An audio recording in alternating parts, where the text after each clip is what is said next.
Hi everyone, welcome to study spring. और आज CAPF assistant commandant के ऐसे सेशन में हम लोग एक इम्पॉर्टेंट टॉपिक को कवर करने वाले हैं, जिसमें आज हम लोग कवर करेंगे प्रवासी मजदूर अर्थव्यवस्था के लिए एक अवसर। काफी इम्पोर्टेंट टॉपिक है आपके लिए, क्योंकि इस बार कोविड-19 के कारण जो भी अपने ही देश में प्रवासी बने मजदूर जो भारत आए हुए थे, उनके ऊपर आज हम लोग डिस्कशन करने वाले हैं, जो एक इम्पोर्टेंट सेशन होगा आपके लिए। बट बिफोर टू बिगिन, अगर आपने अभी तक चैनल को सब्सक्राइब नहीं किया है और अगर ऐसा आपको लगता है कि ये चैनल आपके लिए डेडिकेटली वर्क कर रही है, तो चैनल को सब्सक्राइब एंड शेयर कीजिए। साथ में जैसे आप पीडीएफ डाउनलोड करते हैं वैसे करते रहिए। क्विज का सेशन तो आता ही है, यहाँ पे ये सारे बेसिक बातें जो मैं आपको हर एक वीडियो में बताता हूँ, क्योंकि कुछ लोग फर्स्ट टाइम भी हमारे वीडियो देखते हैं। चलते हैं टॉपिक की तरफ अपने। अगर पूरे हम लोग इस पूरे पोर्शन को देखेंगे तो सबसे पहले तो हम लोगों को ये जानना जरूरी होगा कि प्रवासी मजदूर या फिर प्रवासी व्यक्ति किसको कहा जाएगा। तो वो लोग जो हमारे पॉलिटी मोस्ट एक्सपेक्टेड एमसीक्यूज के सेशन में आए हुए थे, और सिटीजनशिप अगर चैप्टर को आप पढ़े हुए हैं तो आपके लिए ज्यादा डिफिकल्ट नहीं होगा समझने के लिए। लेकिन इसके बाद भी अगर आपने उस टॉपिक को नहीं पढ़ा है तो फिर आपको ऐसे ही एक सिंपल भाषा में आपको बता दे कि प्रवासी मजदूर किसको कहा जाएगा। प्रवासी नागरिक के लिए वहां पे आपको कुछ बेसिक बातें बता दी गई हुई थी कि प्रवासी नागरिक किसको कहा जाएगा, लेकिन इस वाले में हम लोगों को देखना है कि प्रवासी मजदूर किसको कहा जाएगा। तो प्रवासी श्रमिक या मजदूर वह व्यक्ति होता है जो असंगठित क्षेत्र में अपने देश के भीतर या बाहर काम करता है। असंगठित क्षेत्र मतलब कि प्राइवेट क्षेत्र जो होते हैं वहां पे काम करते हैं वो लोग, ठीक है। और फिर ये जो है असंगठित क्षेत्र, ये कभी भी परमानेंट नहीं हो सकता है। इसमें वर्क करते हैं असंगठित क्षेत्र में जो है, यहाँ पे जो काम होते हैं वो रेगुलर नहीं मिलते हैं, ठीक है। तो वो संगठित नहीं होता है, परमानेंटली सेटल नहीं होता है। ये मेन मैटर है। तो प्रवासी मजदूर वह व्यक्ति होता है जो असंगठित क्षेत्र में अपने देश के भीतर या बाहर काम करता है। या तो अपने देश के भीतर काम कर रहा होगा, या फिर अगर आप अभी नया ट्रेंड देखते होइएगा कि मजदूर लोग जो है वो वीजा लेते हैं और दूसरे देश चले जाते हैं, अपना जो है वो कार्ड बनवा करके, वीजा लेकर के दूसरे देश में चले जाते हैं, पासपोर्ट बनवा करके। तो ये प्रोसीजर अभी देश के बाहर जाने का पड़ा हुआ है, लेकिन देश के भीतर भी जो है, जैसे बिहार, मैं अभी बिहार से इस वीडियो को लॉन्च कर रहा हूँ, लेकिन बिहार की तरफ से कोई व्यक्ति जो होगा वो दिल्ली में जाकर के अभी वर्क कर रहा होगा, दिल्ली में असंगठित क्षेत्र में कहीं पे काम कर रहा होगा। ये क्लियर है। तो इस तरीके से जो व्यक्ति असंगठित क्षेत्र में अपने ही देश के भीतर या बाहर काम करता है उसको हम लोग प्रवासी श्रमिक बोलते हैं। अगर वो रिटर्न हमारे पास फिर से चला है तो इस कंडीशन में ये जो दिल्ली में काम करने वाले मजदूर है, ये यहाँ के लिए प्रवासी मजदूर हो जाएंगे। ये क्लियर है। और प्रवासी मजदूर की एक सबसे बड़ी खासियत क्या होती है कि प्रवासी मजदूर जो होते हैं ना, वो जहाँ रहते हैं वहां पे अस्थायी रूप से उनके रहने का इरादा नहीं होता है। जैसे बिहार से जो लोग मजदूरी करने के लिए दिल्ली गए हुए हैं, वो दिल्ली में जाकर के अपना अस्थायी घर नहीं बनाएंगे, ठीक है। ये यहाँ पे अस्थायी तौर पे नहीं रहेंगे। हो सकता है कि इनका काम 5 दिनों के अंदर में चेंज हो जाए, या वहां से दूसरे जगह सेटल हो जाएंगे। तो इस तरीके का प्रोसीजर चलता है यहाँ पे। और फिर जब वो दिल्ली से बिहार की तरफ रवाना होते हैं तो उनको प्रवासी मजदूर बोला जाता है। ये कंडीशन हर एक दीपावली, हर एक छठ पूजा, इस सब जगहों पर आपको दिखाई देता होगा। लेकिन इस बार जो लॉकडाउन हुआ, पूरा जो है वो फुल लॉकडाउन हुआ पूरे भारत में कोविड-19 के कारण। इस कोविड-19 में जो है आपने देखा होगा कि इस तरीके के मजदूर सबसे ज्यादा जो है वो पलायन किए हुए थे यहाँ पे। ये बेसिक बातें हैं जो जानना जरूरी है। बाकी अगर हम लोग इसके ऊपर डिस्कस करेंगे तो वैश्विक महामारी कोरोना वायरस में श्रमिकों का वापस आना सरकार के लिए बहुत बड़ा चुनौती बना हुआ था कि भाई साहब इतने करोड़ 24 लाख मजदूर जो है वो बिहार में आए हुए थे, और 24 लाख मजदूर को बिहार में सेटल करना एक बिहार के लिए जो है कितना डिफिकल्ट चैलेंज रहा होगा। और फिर अगर हम लोग देखें तो पूरे भारत के लिए कितना बड़ा चैलेंज था उनके लिए प्रॉपर फैसिलिटी अवेलेबल करवाना, ठीक है। इतनी ज्यादा मात्रा में श्रमिक लोगों को स्वास्थ्य की व्यवस्था, खाने की व्यवस्था, अगर देखें तो नौकरी की व्यवस्था, ये सब भयंकर रूप में एक अकाल की तरह बन करके आया हुआ था पूरे देश के सामने। लेकिन अगर आप सिचुएशन के साथ लड़ रहे होते हैं तो आपको कुछ उसके लिए आपने काम किया हुआ है, आपने उसका सॉल्यूशन निकाला है, और सॉल्यूशन से अगर आपके प्रॉब्लम है तो आपके अचीवमेंट बन सकते हैं। इसी तरीके से गवर्नमेंट ने इसके ऊपर बहुत सारे काम किए और सही समय पे बहुत सही कदम उठाया गया, जो एक पूरा जो पलायन था ये इसको एक अवसर के रूप में बदल दिया। पूरे भारत के लिए, साथ में उस राज्य के लिए जिस राज्य में सबसे ज्यादा मजदूर पलायन किए थे, जिसमें उत्तर प्रदेश आता है, जिसमें आपका बिहार आता है, ठीक है, इसमें बहुत सारे राज्य आते हैं जहाँ के गरीब मजदूर दूसरे जगह जाके काम करते थे। तो इसको अवसर में बदलने के लिए सरकार के साथ साथ राज्य सरकार ने भी, सेंट्रल गवर्नमेंट के साथ साथ राज्य सरकार ने भी इसके ऊपर बहुत सारे कदम उठाए।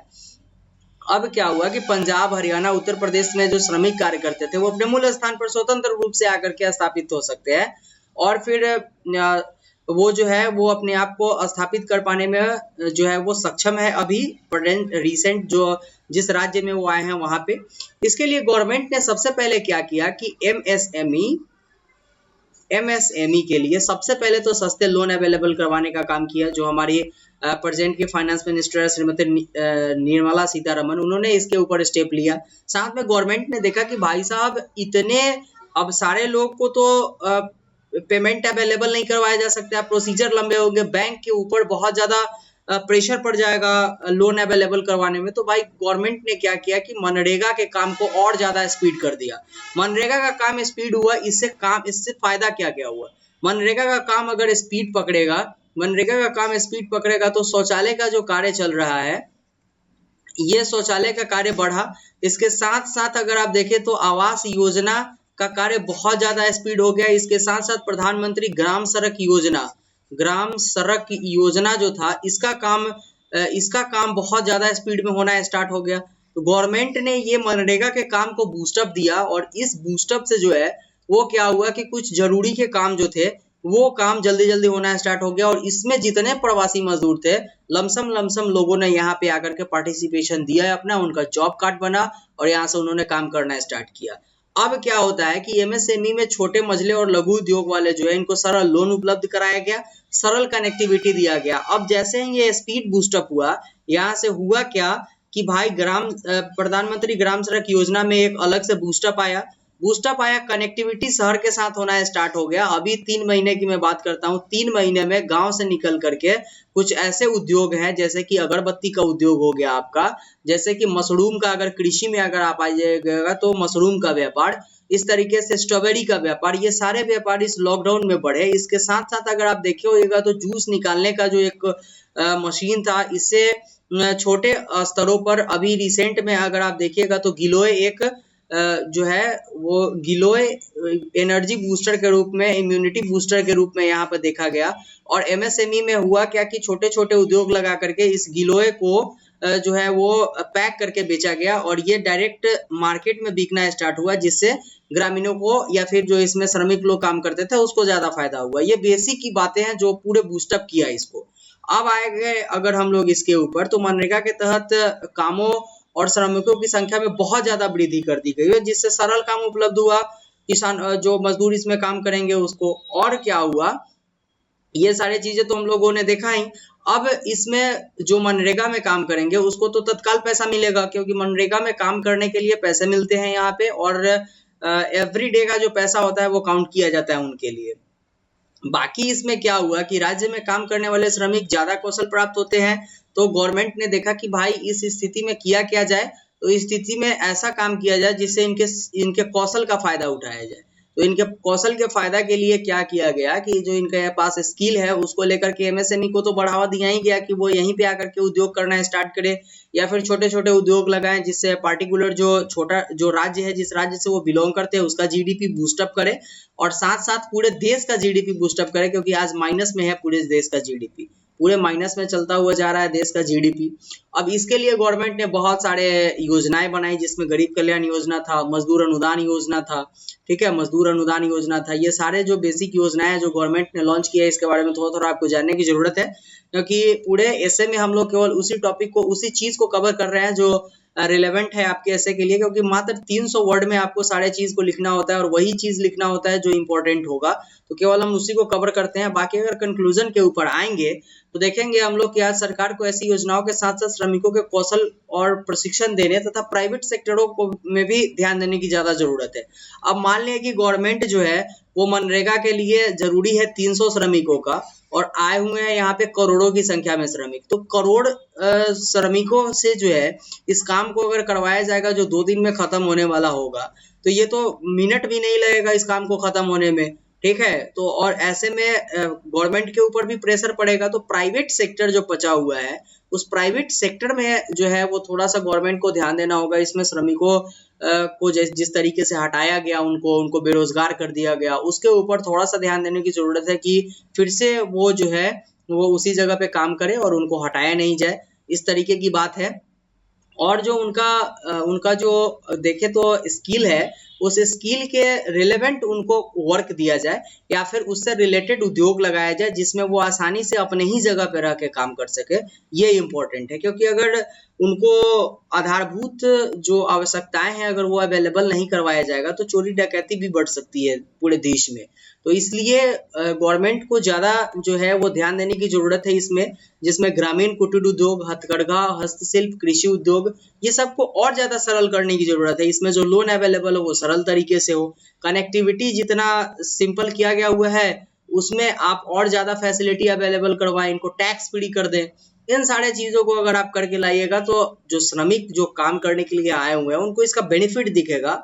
और वो ऑलरेडी बहुत ज्यादा मेहनती होते हैं, क्योंकि एक श्रमिक जो होता है अगर आप देखें तो वो 10th फ्लोर पे जाकर के काम करता है, और वो 10th फ्लोर पे जाने के लिए सीढ़ी का यूज करता है, उसके लिए लिफ्ट नहीं होता है। और इस सिचुएशन में वो 10th फ्लोर को 50 फ्लोर तक बना के चला जाता है। तो परिश्रम तो वो करते ही है, लेकिन इंफ्रास्ट्रक्चर की कमी होती है, इसके साथ साथ उनको उस तरीके का काम नहीं मिल पाता है जो वो करने में स्किलफुल होते हैं। तो अगर इनको, जैसे हमारे बिहार में ये कंडीशन है कि यहाँ के लोग बहुत ज्यादा जुझाड़ू होते हैं, यहाँ के लोग परिश्रमी होते हैं, लेकिन इनको काम नहीं मिल पाता है, सारे चीनी मिल बंद पड़े हुए हैं, तो वो खेती भी नहीं कर सकते हैं। तो ऐसे में अगर चीनी मिल अवेलेबल हो जाएगा, यहाँ पे चीनी मिल को फिर से रीओपन कर दिया जाएगा, तो यहाँ के जो मजदूर हमारे हैं वो गन्ने की ही खेती करेंगे। उसमें जो है वो थोड़ा ज्यादा मेहनत तो जरूर होता है, लेकिन उससे वो अच्छे पैसे कमा सकते हैं, लेकिन ऐसा है नहीं। तो ये बिहारी मजदूर जाते हैं दूसरे जगह पे काम करने के लिए, असंगठित क्षेत्रों में यहाँ पे जाके काम करते हैं, और फिर इस टाइप का अगर पेंडेमिक आता है तो रिटर्न आते हैं, पूरे बिहार पे बोझ पड़ा हुआ रहता है। तो ऐसे में गवर्नमेंट को सोचना है कि हम किस किस स्टेप को ले जिससे हम जो मेरे मजदूर हैं उसको अच्छे तरीके से सेटल कर पाए। क्योंकि अगर एक मजदूर जो है वो परिश्रम करता है तो पूरे देश की अर्थव्यवस्था को सुधारता है। वो अगर पैसे कमाता है अर्थव्यवस्था में, वो अपनी भूमिका अदा करता है, तो क्योंकि वो जो नियत जो राज्य है उसके जीडीपी को तो सुधारता ही है, और देश के अर्थव्यवस्था को भी सुधारने में वो अहम भूमिका निभाता है। तो अभी जो सिचुएशन है ये पेंडेमिक का, इसमें ये जो मजदूर है ये कहीं ना कहीं से आपकी अर्थव्यवस्था को सुधारने में काम आएंगे। ये इनको जो है वो बर्डन की तरह नहीं लेना है, ये वो है जो पूरे देश को चलाते हैं अपने तरीके से। ये था इसका कंक्लूजन। इस कंक्लूजन में हम लोग यही लिखेंगे। बाकी अगर आपको ऐसा लगता है कि चैनल आपके लिए डेडिकेटली वर्क कर रही है तो मैं बार बार बोलता हूँ कि आप चैनल को सब्सक्राइब एंड शेयर कीजिए, क्योंकि 1000 सब्सक्राइबर के साथ लाइव क्लासेस लेना स्टार्ट करेंगे, जो बहुत कम का फासला बचा हुआ है। अगर 20 दिसंबर से पहले तक ये करते हैं तो सीएपीएफ के लिए लाइव सेट प्रैक्टिस लाऊंगा मैं, और वहाँ पे आप अपने पूरा आप अपने प्रिपरेशन को एनालाइज कर पाइएगा कि आपने कितना पढ़ाई किया है। बाकी पीडीएफ डाउनलोड कर लीजिए टेलीग्राम चैनल से, और क्विजेज मिलते हैं फ्री ऑफ कॉस्ट यहाँ पे। ये था आज के वीडियो के लिए, जिसमें हम लोगों ने प्रवासी मजदूर अर्थव्यवस्था के लिए औसत इस टॉपिक को कवर किया। फिर से हम लोग मिलेंगे नेक्स्ट वीडियो में नए टॉपिक के साथ। तब तक के लिए थैंक यू, गुड बाय।